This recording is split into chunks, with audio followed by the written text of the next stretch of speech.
It's fascinating when I read about you, I read what you've done, I read what you've been through. This conversation, to be honest with you, today it's so revealing for me to hear what you gave up. Most people, as you started saying, most people aspire to be an executive vice president and CFO for a large manufacturing company.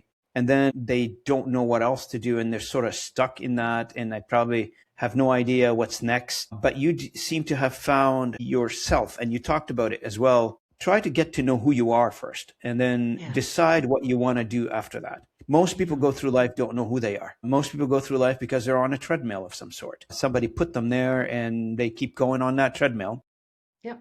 Yeah, you're right. Money is, people aspire to make money, pay off the mortgage, whatever your next goal is. Buy a new, I don't know, buy a new car, whatever it is. But there's got to be a higher purpose for everybody. And that's the discovery that everybody is missing. What is your Mm. higher purpose? Is it to Yes. gather? Is it to pad your bank account? I don't know what you call it. To have more money in your bank account? I don't know. Maybe that's your security cushion. But to find out fundamentally as a human being who you are, that's a great achievement in my opinion. It's really about being the leader of self. And when you become the leader of self, you really have to examine your values, your purpose, your emotions, and then you have to think about aligning what I'm always going like this, and my husband's going, are you doing like the sign of the cross? No, it's because it's an alignment of you and what you're doing. And one of the things you ended up mentioning was people get stuck in this lane that they're supposed to be doing, and they start thinking about, I don't know, this is all that I've got to do. This is all that I've ever known.